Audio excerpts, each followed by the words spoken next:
The first time I saw the blood, I thought it was Gatorade.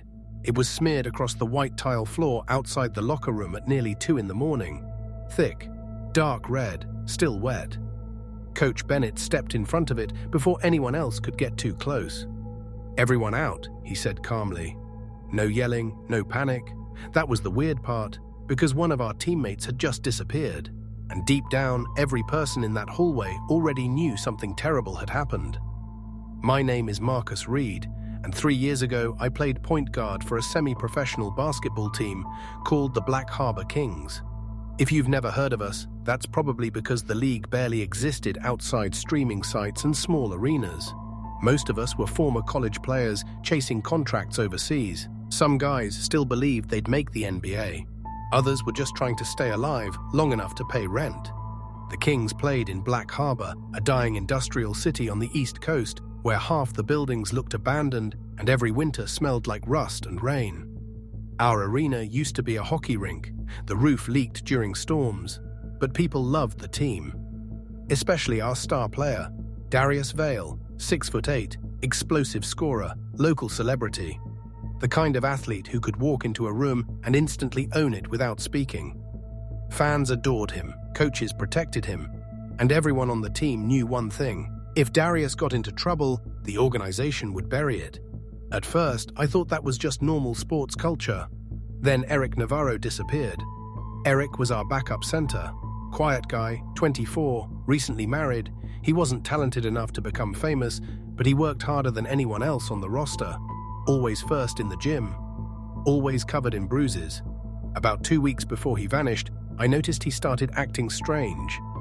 He kept checking over his shoulder during practice. He stopped joking around. One night after a road game, we were sitting outside the hotel while everyone else drank upstairs.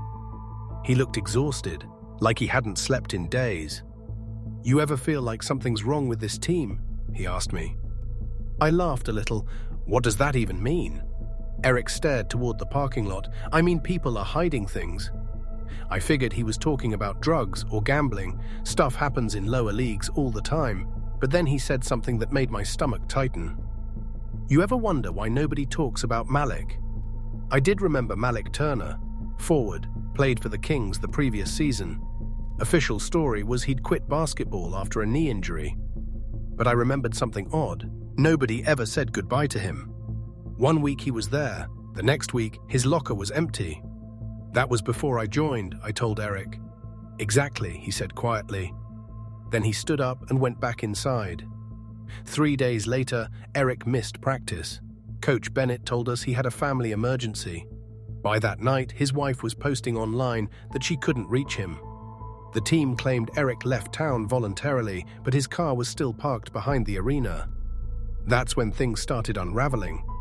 Police came to question players the next morning, not detectives, uniformed officers. They barely looked around before leaving. Coach Bennett gathered us at center court afterward. "I know rumors spread fast," he said. But Eric made personal choices. Respect his privacy. Darius sat beside him with his arms folded, expressionless. Nobody asked questions. Nobody except Nate. Nate Collins was our shooting guard, loudmouth, never knew when to shut up. "So why was there blood outside the locker room?" he asked. The entire gym went silent. Coach Bennett stared at him for several seconds. Then he smiled. "Pipe burst near the training room. Maintenance issue." Nobody believed him, especially not after the janitor disappeared the next day. His name was Luis. Older guy, worked at the arena for years. Suddenly nobody could contact him either. That night, Nate came pounding on my apartment door around midnight. He looked terrified. "I found something," he said. He pulled out his phone. It was security footage, grainy, black and white, time-stamped the night Eric disappeared.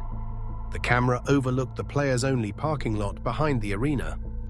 At 1:13 a.m., Eric walked outside alone. 30 seconds later, Darius followed him, then Coach Bennett. Then the video cut out completely. "Where'd you get this?" I asked. "Luis gave it to me yesterday before he vanished." My chest tightened. "Did anyone else see it?" Nate shook his head. He told me not to trust the police. That sentence stuck with me. Not to trust the police. At the time, it sounded paranoid. A week later, I understood why. The next game drew nearly 6,000 fans. Packed arena, music blasting. Meanwhile, Eric Navarro was still missing. No press conference, no investigation updates, nothing. At halftime, I walked toward the tunnel and noticed two men arguing near Coach Bennett's office. One was Coach, the other was a detective. I only caught one sentence before the door slammed shut. "You promised this would stay contained." After the game, Nate told me he'd been followed home twice. Black SUV, no plates. He laughed while saying it, but I could hear the panic underneath. "You still got the footage?" and I asked. "Yeah," he said, "made copies too." Good move, because Nate Collins died 48 hours later. Single car accident, that's what the news called it. They said his Camaro spun off the highway at high speed. But when I went to the junkyard to see the wreck myself, the front bumper barely had damage. The windshield, though, it was shattered inward, like something hit him before the crash. I couldn't sleep after that. I kept replaying everything. Malik disappearing, Eric disappearing, Luis disappearing, now Nate dead, and every trail somehow led back to the King's organization. I almost went to the police myself. Then I got a call at 3 a.m. Unknown number. I answered without speaking. For several seconds, there was only breathing. Then a voice said, "Stop asking questions about Eric." Click. I sat awake until sunrise, with every light in my apartment turned on. The next day at practice, Darius approached me alone near the weight room. "You look stressed," he said casually. I forced a smile. "Just tired." He nodded slowly, then he leaned closer. "You know what ruins teams, Marcus?" I didn't answer. "Disloyalty." He walked away before I could respond. That night, I backed up everything from Nate's phone onto my laptop. I watched the security footage over and over. Eventually, I noticed something I'd missed. Right before the video cut out, Eric looked afraid. Not surprised. Afraid, like he already knew why Darius was following him outside. Then I noticed another detail. In the corner of the frame was a loading dock door, slightly open. The timestamp continued for half a second after the main camera cut, and in that half second, you could see someone dragging something across the floor inside. I froze the frame. It looked like a body. The next morning, I skipped practice and drove to Eric's apartment. His wife answered the door holding their baby. She looked exhausted. I almost left. Then she asked, "Did you know him?" I nodded. She stared at me for a long moment before stepping aside. Inside, she handed me a folded piece of paper. "They told me not to show anyone this," she whispered. It was a handwritten note from Eric, dated 2 days before he vanished. "If anything happens to me, look into the gambling money." That was it. No explanation, no names, just gambling money.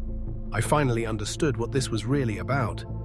The Kings weren't just covering up violence, they were fixing games, and Eric found out. Over the next few days, pieces started connecting. Darius suddenly buying a new house despite late paychecks. Coach Bennett meeting strange men after games, referees making impossible calls during close spreads. Our team wasn't just playing basketball, we were part of a betting operation, and Eric must have threatened to expose it. That's why he disappeared.